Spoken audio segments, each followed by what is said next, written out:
tribunal d'instance avec un dossier prêt à l'emploi, créer sa société ou déposer sa marque en un rien de temps, ces services sont à portée de clic à des prix très attractifs. C'est ce qu'on appelle aujourd'hui l'ubérisation du droit. Qui sont ces Uber en robe noire? Des juristes en fin d'études, des entrepreneurs sortis d'écoles de commerce ou d'ingénieurs, voire d'anciens avocats qui lancent leur start-up sur Internet. Leur force, c'est d'avoir, à l'image du leader des VTC, mis le droit et la justice à portée de tous et de toutes les bourses. Et le succès est au rendez-vous à l'heure où le droit est devenu omniprésent et où la majorité des Français considèrent que les avocats sont trop chers. Reste que ces solutions ne sont pas sans risque, faute pour ces plateformes d'offrir l'ensemble des garanties de l'avocat, un service personnalisé sur mesure, confidentiel et protégé par le secret professionnel. D'où la question posée au tribunal de l'Internet, faut-il se méfier de l'ubérisation des services juridiques? Madame le procureur, qu'en pensez-vous? Alors, il faut tout d'abord rappeler que donner des conseils juridiques, ce n'est pas à la portée du premier venu, ça ne s'improvise pas et ce n'est pas des simples recettes de cuisine. Donc, il y a 3 catégories de sites qui offrent des prestations juridiques. Il y a d'abord des sites qui proposent simplement des modèles de lettres, des modèles de statut de société, et ces sites ne sont pas illégaux. C'est par exemple le cas des plateformes qui proposent en fait de l'information juridique et non pas du conseil. Il y a d'autres sites qui sont borderline, qui proposent des techniques pour saisir par exemple une juridiction, un tribunal, et carrément d'autres sites qui sont parfaitement illégaux.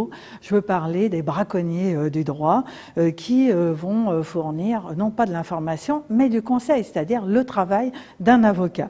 Donc ces braconniers du droit, il faut le rappeler, peuvent être sanctionnés pour exercice illégal de la profession d'avocat.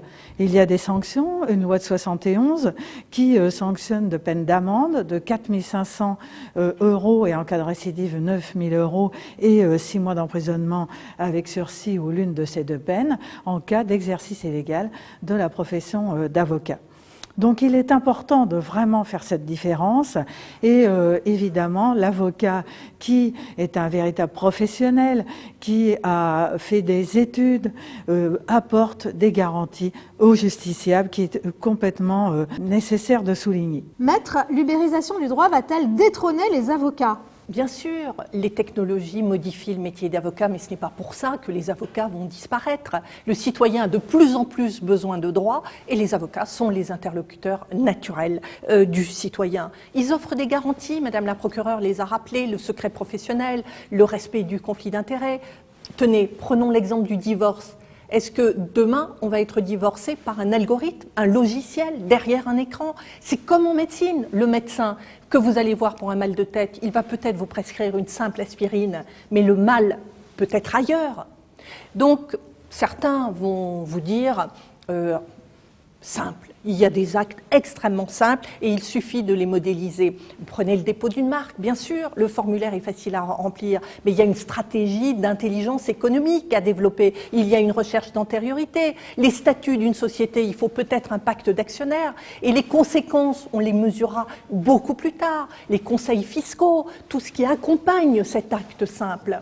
Et lorsqu'on vous dit une simple lettre pour saisir la juridiction, mais il faut savoir quel est le bon montant qui va déterminer la compétence. Il suffit de se tromper d'adresse, il suffit de laisser expirer un délai.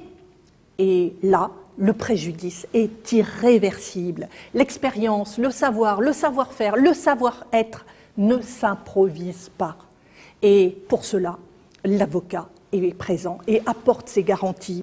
Alors cela ne veut pas dire, bien sûr, qu'il faut priver le citoyen des avantages du numérique. Nous pouvons, nous, les avocats, robotiser certaines prestations, réduire certains coûts à l'heure de la dématérialisation. Bien sûr que nous pouvons le faire. Nous pouvons offrir des services de médiation en ligne pour le règlement des petits litiges. Nous pouvons mettre en place des systèmes sécurisés pour échanger en visioconférence.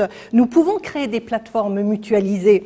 Mais restons les interlocuteurs et faisons en sorte de rester les interlocuteurs du citoyen parce que nous avons des garanties à donner. Faut-il se méfier de l'ubérisation des services juridiques? À vous de juger et de voter.